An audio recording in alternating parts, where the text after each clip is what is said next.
My name is Patrick J. McGinnis, and I coined the term FOMO. That's short for fear of missing out, and it's why some people end up following the crowd.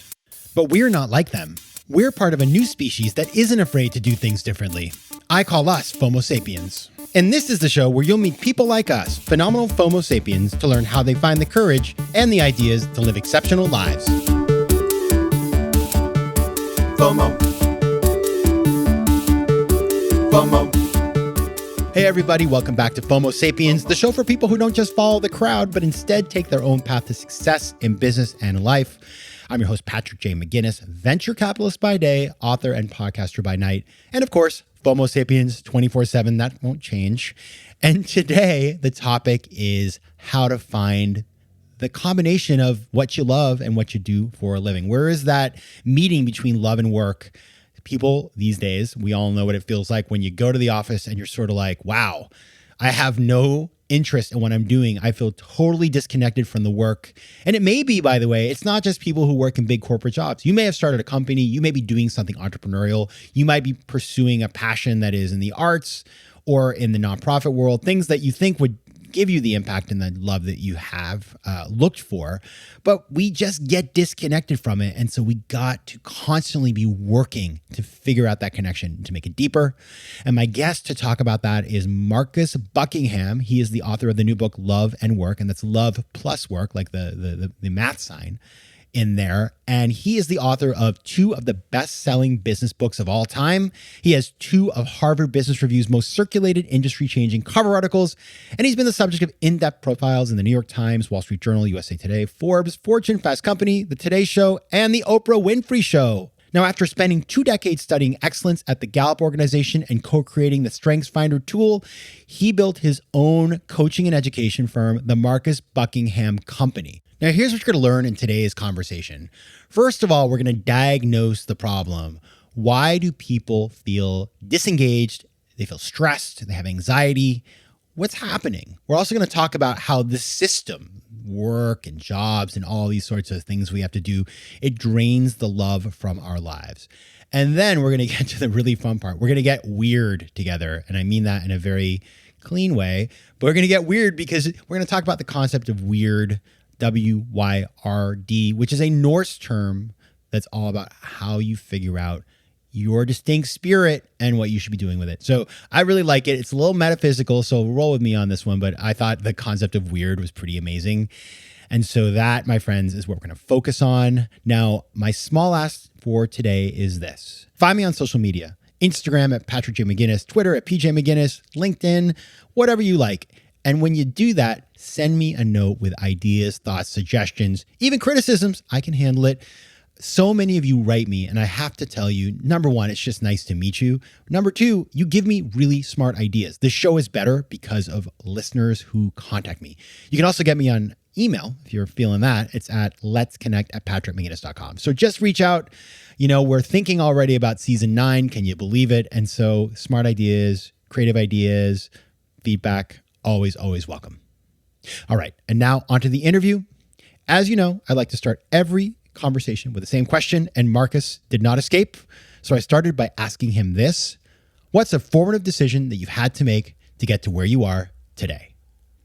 Well, I started off my career with a full 17 years at one company called the Gallup organization, and did some really great stuff. My first 2 books actually were written while I was there. First book called The Rules, and then Now Discover Your Strengths, which was all about building SkillsFinder. And things were going great. Got to 17 years in though, and I realized that I was more interested. I mean, my first 17 years was spent measuring things, measuring strengths, measuring engagement. And while measuring is really interesting, because I'm a nerd that way as a psychometrician, in the end, though, I feel like I wanted to make something move that I was measuring. Let's build engagement. Let's build strengths. Let's leverage people's strengths. How do you do that in the real world? And so 17 years into my career with one company, I quit and went out to start my own company. And I don't really think of myself as a serial entrepreneur. I'm not that guy that was, selling ice creams to his friends at school at 6 years old. So for me, that was momentous. I mean, my mentor, Don Clifton, who was the chairman and chief scientist of Gallup, had just died. I'd actually written in my first book, people leave managers, not companies, and which is now like, I guess everyone says that. But at the time, it's like, oh, wow, yeah, my manager, my mentor, the person I moved from London to Lincoln, Nebraska when I was 21 for, which seemed like crazy idea to everybody in my life, had just died. And it was like, all right, well, if you want to go and actually try to build engagement or build strengths or change things in the real world, you actually have to step off the stands and go step into the arena. And that was a huge and super duper scary decision. But I wouldn't be here if I wasn't, able at some point to make that decision, which I did. How long did that take? I'm curious, and how many people did you consult? I actually at the time made it on a snap because I maybe it had been building, Patrick, like building. And sometimes when you get a feeling inside you, but you can't articulate it, but it's there and it gnaws at you and you wake up at 2 a.m. and you're not sure why you woke up, but you woke up at 2 a.m. and you lie there thinking somebody's trying to tell me something. And so that just kept happening to me. And I would wake up and my days were filled with, they were filled with something innovating. I don't know, something was shivering around me, and I hadn't had that before. I'd loved what I was doing. I'd written 2 books that started off as research projects and then just exploded. So for me, it suddenly emerged one day. It was a Friday. I was in New York at the time, and I was like, this isn't going to work anymore. This isn't my life. Whatever my life was, and it was okay. Moving forward, this feeling of shivering every day isn't working.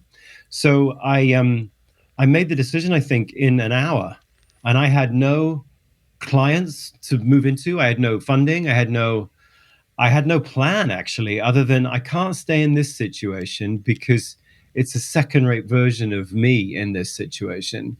And I can't even really articulate why, but I know I've got to move. Life is not balance, is it? It's motion. Everything healthy in life is moving. And you got to figure out a way to move through your life in a way that allows you to draw nourishment from the moving. We don't talk about life like that, but that's really what a healthy life is. It's motion through various domains of your life. And I was stopped. I could feel it. I was stopped. So I just really, that morning, I just felt you got to move. And I don't know, maybe it's the stupidest decision I've ever made. But at the time, I just went boom. And then my master's thesis at school was on the social and psychological issues of entrepreneurship. And I always got this image in mind because we studied 100 really successful entrepreneurs, 100 average ones. And one of them said in one of the focus groups that we were doing at the time, the most important thing as an entrepreneur is to remember, if you want to go across town, you don't wait until the stoplights are green. You go stoplight to stoplight. And for whatever daft reason, that just stuck in my head. Don't wait until they're all green. Just go stoplight to stoplight and you'll tweak and adjust and move as you go. So I went. It is, what you're saying reminds me of, I had this conversation on the show with Sukhinder Singh Cassidy, and her whole she wrote this book that's just the kind of point of the book is like, we all think there are these huge decisions we're going to make. We're going to make like 4 big decisions in life, and then everything else is sort of like, a rounding error.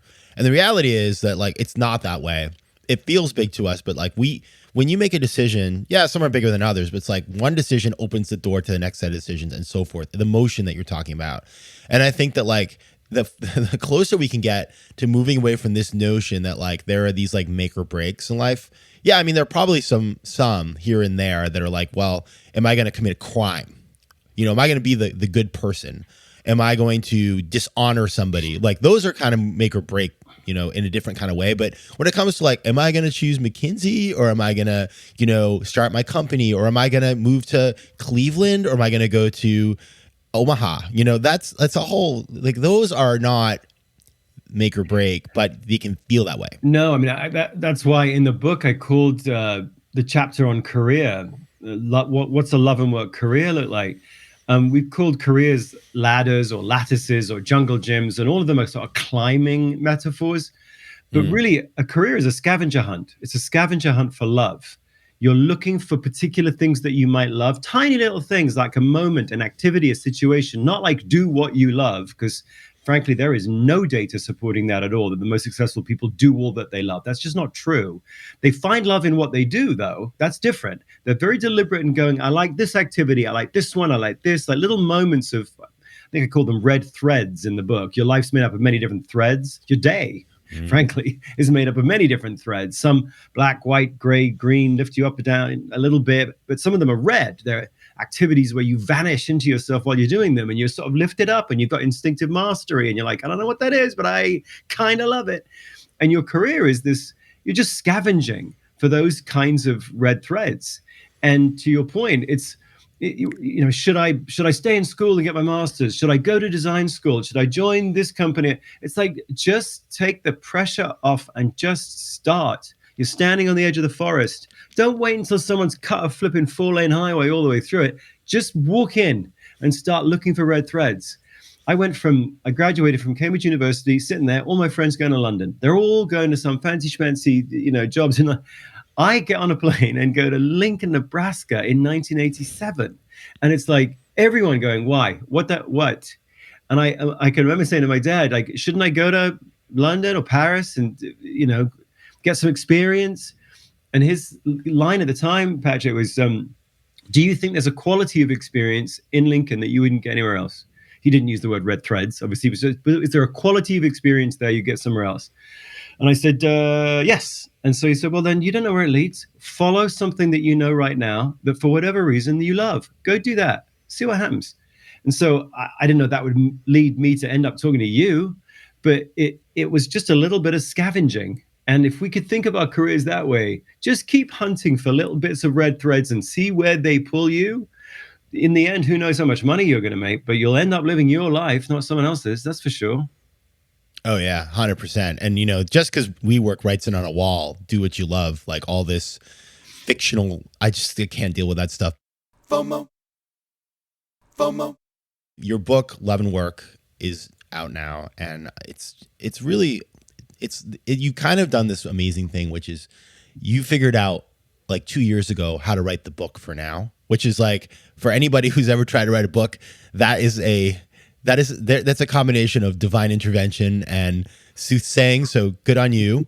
Now let's talk about, seriously, let's talk about what the heck is going out there, because you kind of allude to this and you get into it early in the book. It's like, we have this kind of generation of people who are disengaged. Like, the figures are out there. I've seen these. There are Gallup polls, I believe, your former employer. It's like, 74% of people ish, it's in the range there, are disengaged at work.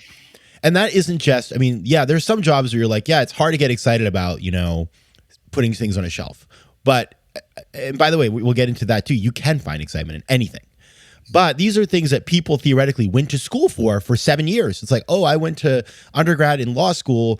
I wanted to be a lawyer, and now I'm I'm a partner at XYZ firm, and I get up in the morning and I am so checked out.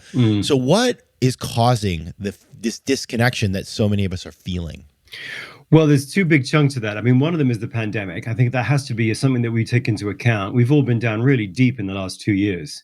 And some of those days were dark because you're by yourself, and all the signals that you use to define your identity, when you go to the office, who you talk to, and where you sit down, where your cube is, if you sit there in office or whatever, all of that went away. So there was some tough days for people when they looked in the mirror and they went, who am I?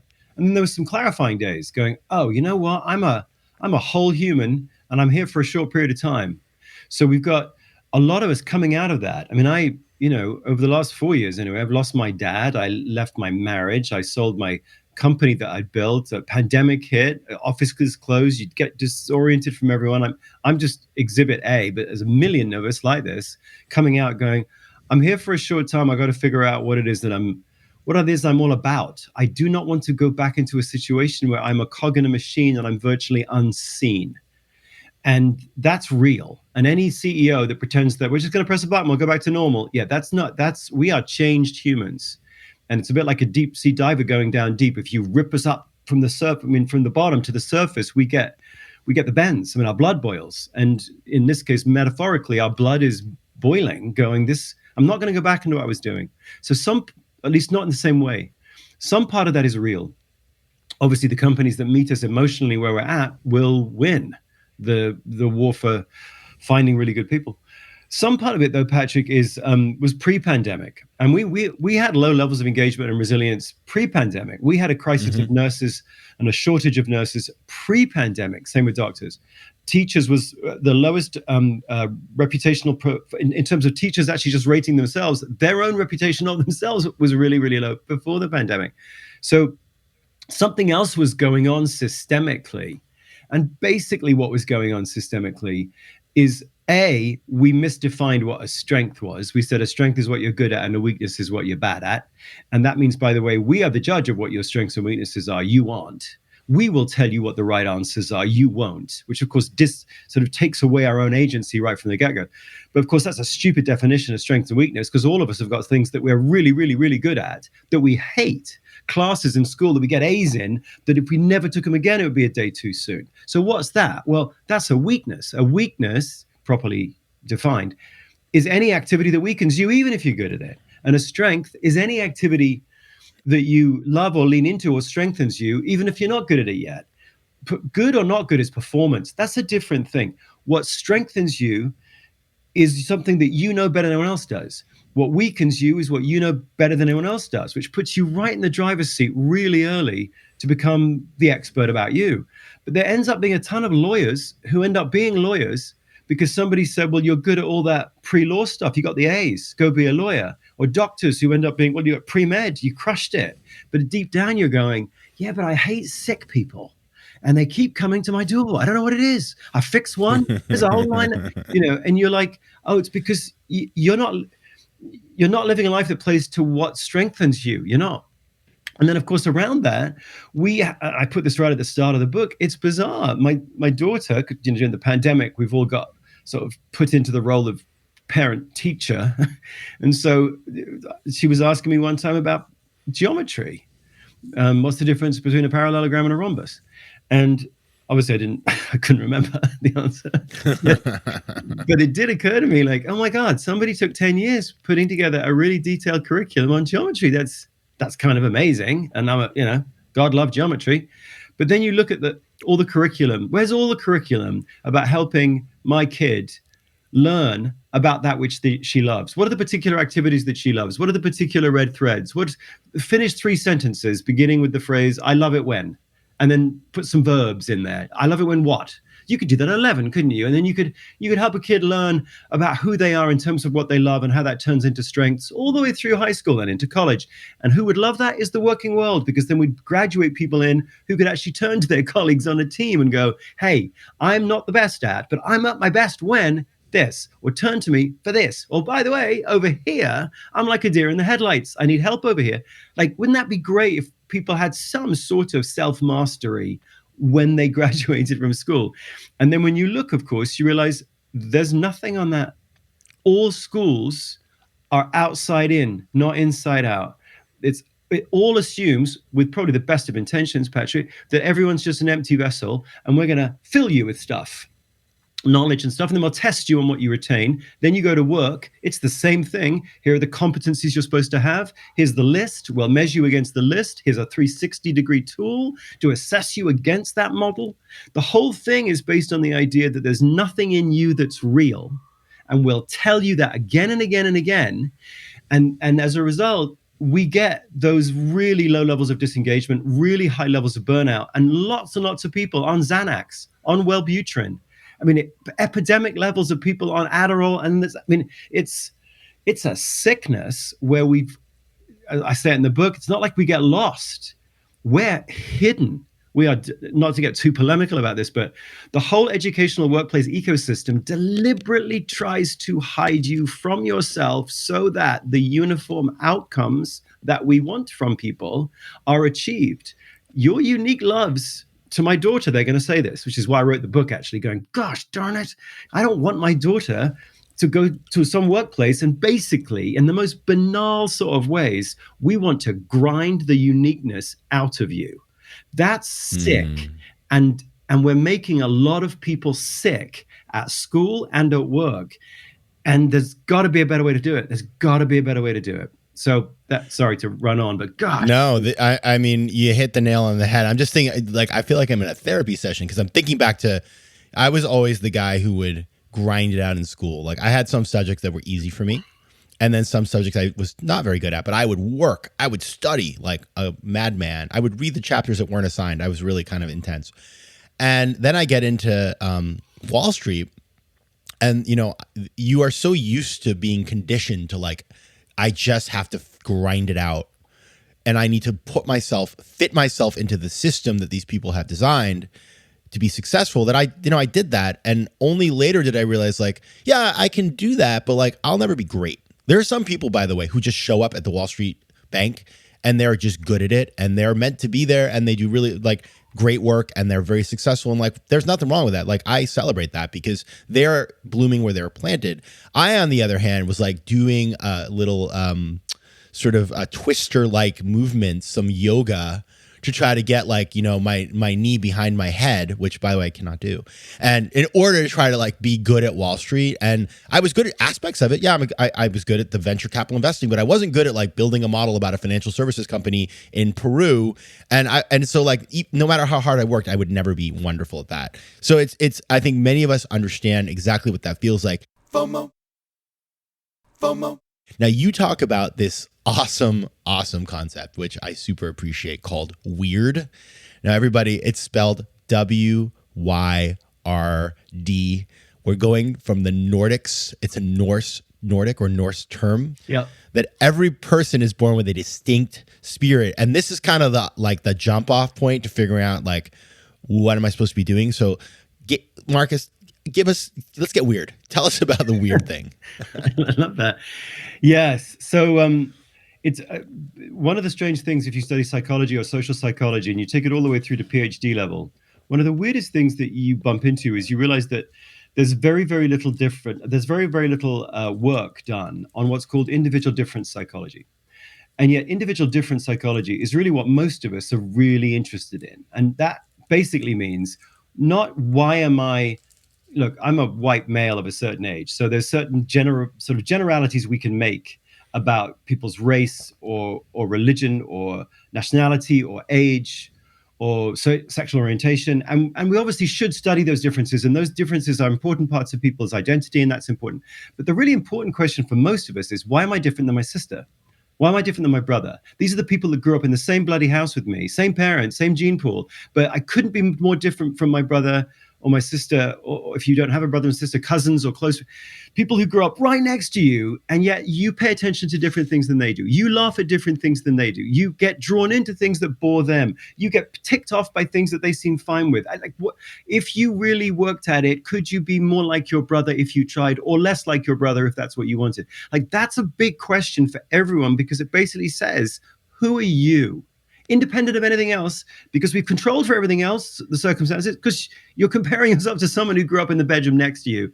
Why are you different from them? Why? And what the Norse said, and the Norse figured this out just like folks in doing cave drawings in Indonesia 50,000 years ago, they figured this out too. We're all different. I mean, the oldest cave drawing, by the way, Patrick, we've ever found is a 44,000-year-old cave drawing in Indonesia, on the island of Sulawesi. And it's a picture not of a hand or not even of a god. It's a picture of a team. It's a bunch of little people with spears and arrows and stuff, and they're chasing animals.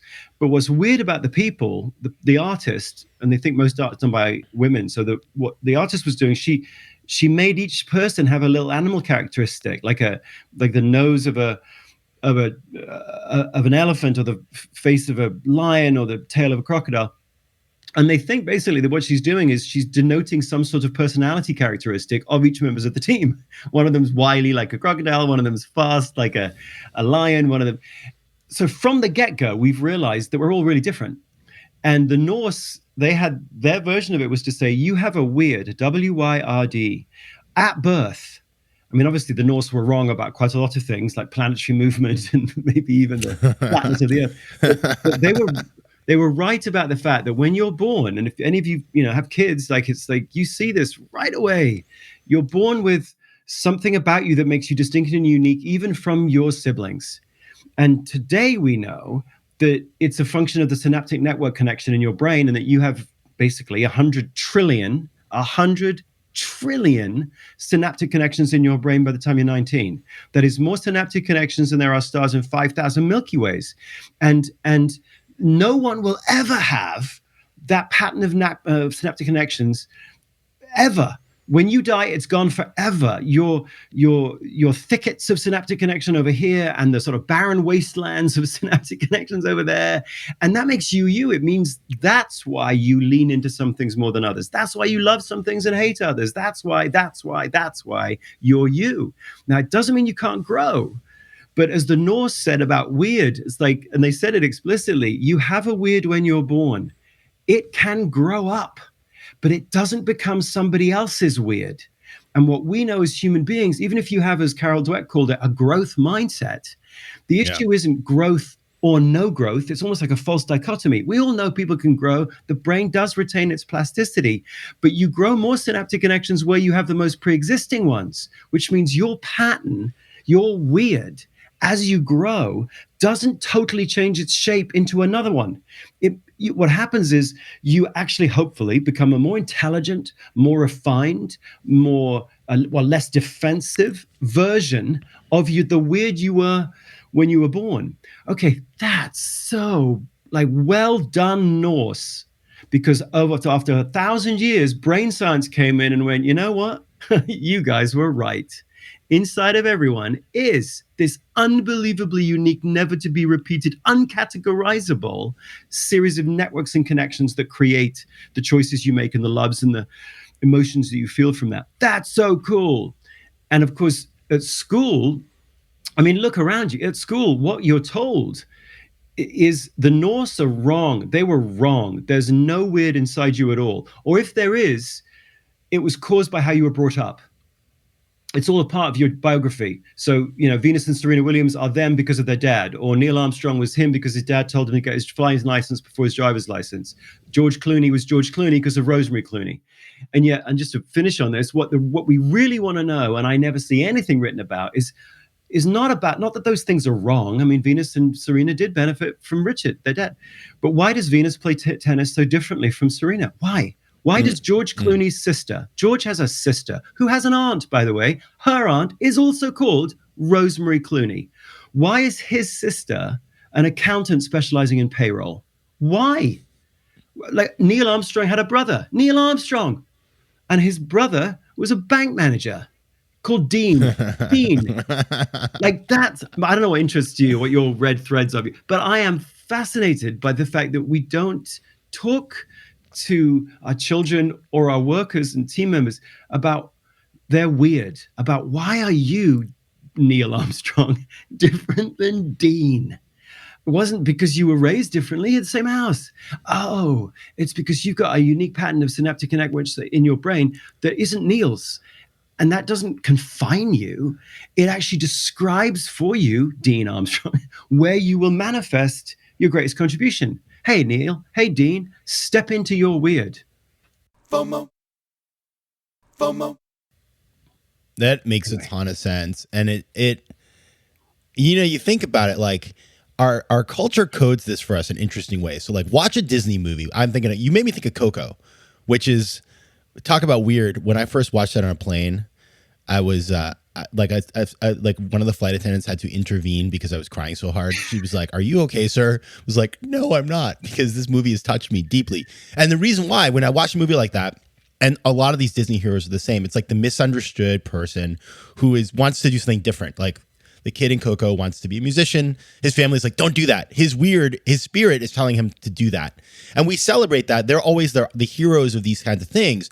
But in real life, we don't. And in fact, I think we do, in general, a much better job seeing it in other people and appreciating it. Either we like sort of like shut them down and like, no, don't be that way. Or we say, "Oh, you're so special. You're so great. I love this, that you're doing this." It's one or the other. We're really bad at seeing it in ourselves. And you see that all the time when people are like, "Well, I don't know what I should do with my life," because you're so disconnected from your Wyrd that you can't figure it out. Now, you talked about red threads just a moment ago, and this is kind of like a place to start. So for everybody listening, like, we're not going to leave you just with the Wyrd. We want to give you the I don't even know, like the pathway to Wyrd, WYRD. What is the red threads?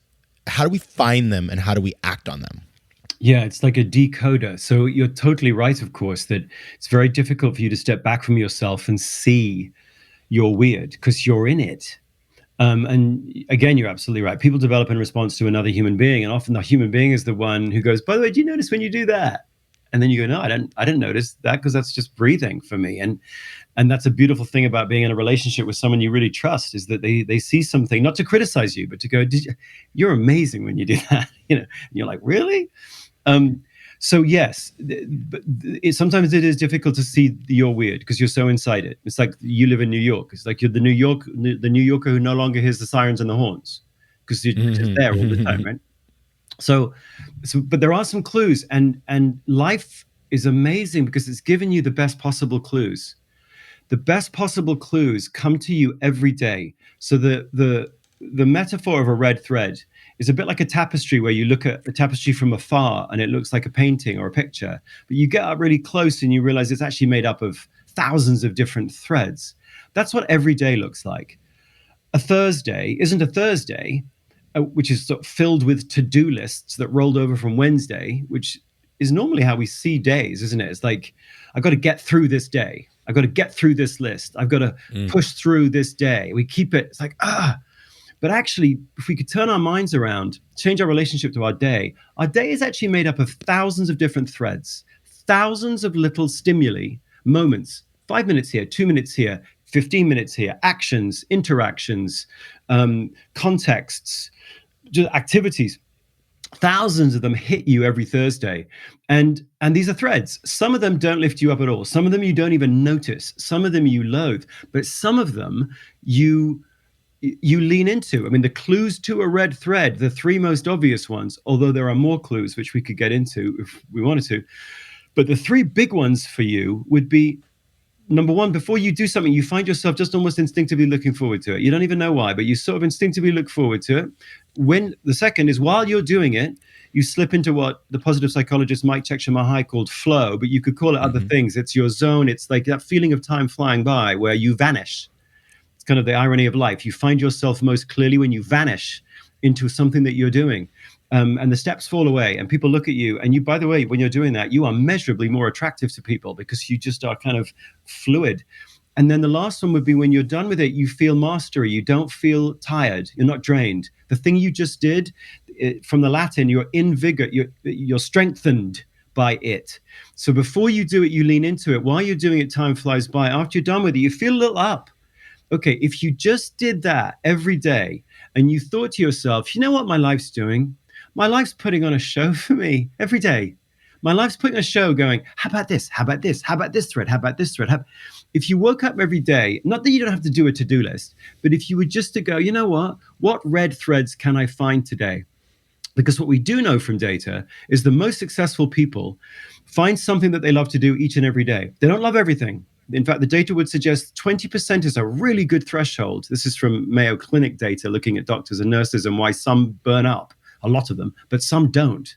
When you look at the ones that don't, what are they doing? And they seem to have deliberately looked for red threads in what they do. Now, the red threads are different. 20 emergency room nurses, they all find different red threads in the same job. It's not like they're all homogenous, but they're waking up every day going, in a sense, what activities will nourish me today? And if you look at people in the same job, they do find different ones, but they all find them. And when it comes to love, Patrick, frequency trumps intensity. It's not as though someone would say on Wall Street, for example, you know what? I'm going to work really, really, really hard for 5 years. I'm not going to find any red threads at all. It's going to be sort of loveless and contorting. But don't worry, I'll earn so much money in 5 years. I'll quit at the end of 5 years and I'll go open a B&B in Vermont. The problem is, of course, if you've got 5 loveless years like that, you're damaged. So if every day you woke up and went, what red threads today? Not all day, but what every day, then what you're doing is ensuring that as you move through your week, you're being nourished by the actual things that you're doing. And so love is your decoder to your weird. Decode is not quite the right word, but it's your specific activities that you love and lean into is like somebody's waving a big flag going, there's nourishment for you here and here and here. And the funny thing is, everybody else is colorblind to your red threads. That's the powerful thing about this, Patrick. You're the only one that knows. You knew at 11. And no one can come in and tell you, if you say, look, you know what's funny? I really love balancing books. I can't even tell you why, but I love it when it balances. No one can come in and go, no, you don't. They can say, here's a better way to do it. But no one can contradict. If you go, I love this. I love it when. Then it's like puts you right back in the driver's seat of your own weird life. Because life's kind of showing it to you every day. Now, we don't teach people how to do this, but the most successful people almost, like, look at your career. You're probably a poster child for going, I'm sorry. I am going to take seriously the fact that I seem to lean into certain things and get a kick out of certain things that I can't even explain why, but I do. And then I'm going to fashion a life that enables me to have a lot of them. Not all of them, but a lot of them. And then people are going to look at me and go, how did you find such a great thing, Patrick? And you're going to go, I don't know, man. I was scavenging around and, there I was. Wherever I went, there I was. We could take your life probably and sort of play it out for everybody, and you wouldn't end up with less productivity. This isn't about narcissism. You're making the contribution that you're making because you took your red threads really seriously. It's like you went inside my head and spent some time there. It took me to church in the process. And I love this concept because you're right. I have done that in a very disorganized, messy way. And you have written a book that will allow all of us to do that. So the book is called Love and Work. You can find out more at loveandwork.org. And you can find out more about Marcus on his Instagram, which is, I think, a pretty good Instagram. I'm going to give you a compliment on that. It's at Marcus Buckingham. Marcus Buckingham, it's been a total pleasure. Thanks so much for being here. Thank you, Patrick. Loved it. Red thread for me today. FOMO. If you like today's show, please be sure to rate it and recommend it to your friends. And as always, you can find me on Instagram at Patrick J. McGinnis, on Twitter at PJ McGinnis, and on the web at FOMOSapiens.com or PatrickMcGinnis.com, where you can get all kinds of free resources to live a more decisive and entrepreneurial life. FOMO Sapiens is recorded in New York City. Theme music is by Mike McGinnis, and editing and post-production is by Josh Elstro. If you like today's show, please be sure to rate it and recommend it to your friends. And as always, you can find me at FOMOSapiens.com and at PatrickMcGinnis.com. To advertise on FOMO Sapiens, reach out to contact@FOMOSapiens.com. FOMO. FOMO.